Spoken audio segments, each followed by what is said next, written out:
অতীশ দীপঙ্কর শ্রীজ্ঞান পাল আমলের প্রখ্যাত পণ্ডিত। 982 খ্রিস্টাব্দে মুন্সিগঞ্জ তথা বিক্রমপুরের বজ্রযোগিনীতে জন্মগ্রহণ করেন।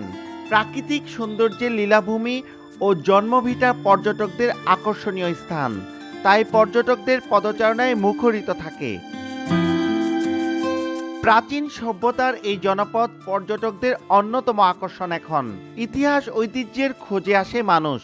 অতীশ দীপঙ্করে আলোকিত জীবন আদর্শ আর এই প্রাকৃতিক সৌন্দর্যের লীলাভূমিতে প্রতিদিনই পর্যটক বাড়ছে। শিখার অনেক কিছুই আছে, সেজন্য আসি আমরা দেখতে, আমাদের বন্ধু বান্ধবের সাথে আসি, স্যারদের সাথে আসি। তার গুণের কারণে এই যে গাছটা আরো ভীষণ ভালো লাগে। গাছপালা আছে, এখানে বৌদ্ধবিহার আছে, আর এখানে বৌদ্ধরাও আছে, অনেক ভালো লাগে। বজ্রযুগ্নির মাটিতে এত সুন্দর একটি প্রতিষ্ঠান আছে। সিসি ক্যামেরা খুবই সিকিউরিটি আছে, খুব নিরাপত্তা পরিবেশ। তিনি যে মেডিটেশন করতেন, ধ্যান করতেন বা তার যে কর্মকাণ্ড, এই জিনিসগুলো জানার জন্য আসলে এখানে আসা। যদি কেউ বলে কোথায় ঘুরতে যাবো, আমি বলবো যে অতীশ দীপঙ্করের বাসায় ঘুরতে গেলে হয়তো তোমরা ভালো কিছু দেখতে পারবা। প্রাকৃতিক অনেক গাছ, অনেক কিছু আছে, সৌন্দর্য আছে। ওনাকে আমরা এশিয়ার লাইট হিসেবে আমরা চিনি।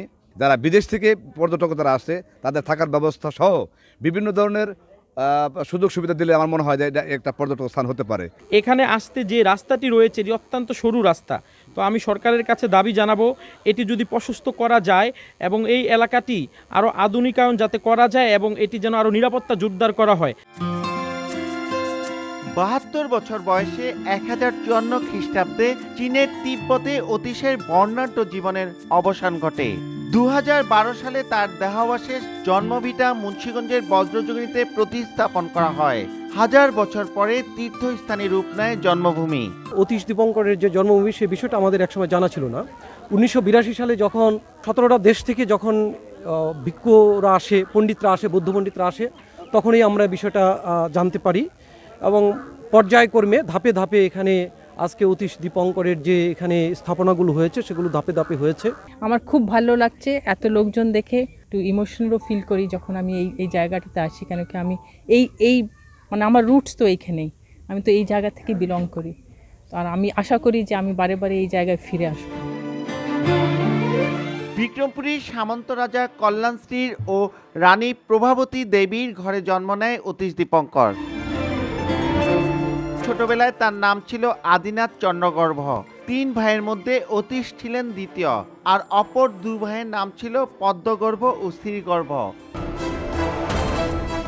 প্রাথমিক শিক্ষা গ্রহণ করেন মায়ের কাছে। 3 বছর বয়সে সংস্কৃত ভাষায় পড়তে শেখা ও 10 বছর নাগাদ বৌদ্ধ ও অবৌদ্ধ শাস্ত্রের পার্থক্য বুঝতে পারার বিরল প্রতিভা প্রদর্শন করেন তিনি। মহাবৈকারণ বৌদ্ধ পণ্ডিত জেত্রির পরামর্শ অনুযায়ী তিনি নালন্দায় শাস্ত্র শিক্ষা গ্রহণ করতে যান। 12 বছর বয়সে নালন্দায় আশ্চর্য বোধিভদ্র তাকে শ্রমণ রূপে দীক্ষা দেন এবং তখন থেকে তার নাম হয় দীপঙ্কর শ্রীজ্ঞান।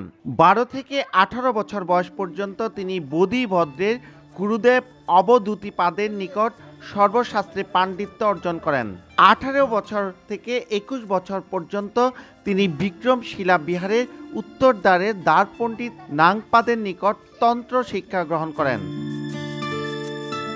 ধর্মীয় জ্ঞান অর্জনের জন্য তিনি পশ্চিম ভারতের কৃষ্ণগিরি বিহারে গমন করেন এবং সেখানে প্রখ্যাত পণ্ডিত রাহুল গুপ্তের শিষ্যত্ব গ্রহণ করেন। বৌদ্ধ শাস্ত্রের আধ্যাত্মিক গুহ্য বিদ্যায় শিক্ষা গ্রহণ করে গুহ্য জ্ঞান বজ্র উপাধিতে ভূষিত হন। দীপঙ্কর 1011 খ্রিস্টাব্দে শতাধিক শিষ্য সহ মালয় দেশের সুবর্ণ দ্বীপে বর্তমান ইন্দোনেশিয়ায় সুমাত্রা দ্বীপে গমন করেন এবং আচার্য ধর্মপালের কাছে দীর্ঘ 12 বছর বৌদ্ধ দর্শন শাস্ত্রের বিভিন্ন বিষয়ের উপর অধ্যয়ন করে স্বদেশে ফিরে আসার পর তিনি বিক্রমশিলা বিহারে অধ্যাপনার দায়িত্বভার গ্রহণ করেন।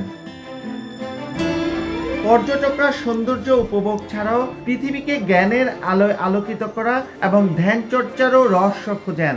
উনি শিক্ষা আলো জ্বালিয়েছিলেন বিক্রমপুর তথা তিব্বত, সারা পৃথিবীতে। চীন, জাপান টাপান সহ শ্রীলঙ্কা, কম্বোডিয়া, ওই সমস্ত এলাকায় তার কারণে এই বৌদ্ধ ধর্মের প্রসার লাভ করে, যার মাধ্যমে সারা বাংলাদেশ বিশ্ব দরবারে পরিচিত হয়েছে। বিশ্বে এখন অতীশ দীপঙ্কর একটা আইকন। তারও জন্মভিটা থেকে অতীশ দীপঙ্কর ধীরে ধীরে যে বড় হয়ে বিশ্বব্যাপীদের সমাদৃত হয়েছে তার শিক্ষা, তার দর্শন, তার চিন্তা, তার ভাবনা, তার লেখা, তার অনুবাদ, তার চিন্তার চেতনে পুরো বিশ্ব আজকে তাকে সবাই শ্রদ্ধা ভরে তাকে স্মরণ করে। তিব্বতের সম্রাট লাহা লামা এসো কয়েকজন দূতের সাথে প্রচুর অর্থ উপটকন দিয়ে দীপঙ্কর শ্রীজ্ঞানকে তিব্বত ভ্রমণে আমন্ত্রণ জানালে দীপঙ্কর সবিনয়ে তা প্রত্যাখ্যান করেন।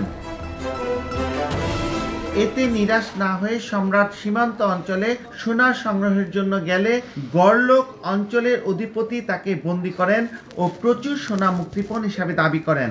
সম্রাট তার পুত্র লাহা লামা চংসুক ও কে মুক্তিপণ দিতে বারণ করে এবং ওই অর্থ দীপঙ্কর শ্রীজ্ঞানকে তিব্বতে আনানোর জন্য ব্যয় করতে বলেন। লাহা লামা চংসুক ও সম্রাট হয়ে গুংথং পা নামে এক বৌদ্ধ উপাসককে আরো কয়েকজন অনুগামীকে দীপঙ্কর শ্রীজ্ঞানকে তিব্বতে আনানোর দায়িত্ব দেন। এরা নেপালের পথে বিক্রমশিলা বিহারে উপস্থিত হন এবং দীপঙ্করের সাথে সাক্ষাৎ করে সমস্ত সোনা নিবেদন করে ভূতপূর্ব সম্রাট লহ লামা এসোর বন্দী হওয়ার কাহিনী ও তার শেষ ইচ্ছার কথা ব্যক্ত করলে দীপঙ্কর শ্রীজ্ঞান অভিভূত হন। 18 মাস পর 1040 খ্রিস্টাব্দে বিহারের সমস্ত দায়িত্বভার লাঘব করে দীপঙ্কর শ্রীজ্ঞান তিব্বত যাত্রা করেন।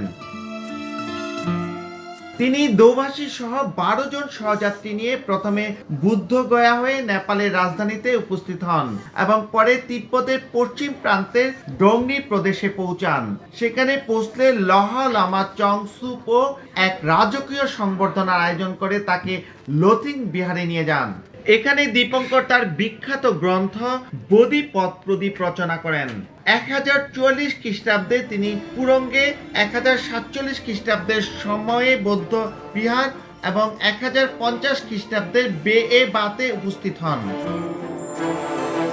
তিব্বতের বৌদ্ধ ধর্ম সংস্কারের মতো শ্রমসাধ্য কাজ করতে করতে দীপঙ্করের স্বাস্থ্যের অবনতি ঘটলে 1054 খ্রিস্টাব্দে তিব্বতের লাসা লামা নগরের কাছে চেথংয়ের দ্রোলমা লাখাং তারা মন্দিরে শেষ নিঃশ্বাস ত্যাগ করেন। কালজয়ী এই বাঙালি চীনের অর্থনৈতিক সমৃদ্ধির অন্যতম রূপকার। চীন ও বাংলাদেশের সুসম্পর্কের সেতু বন্ধন।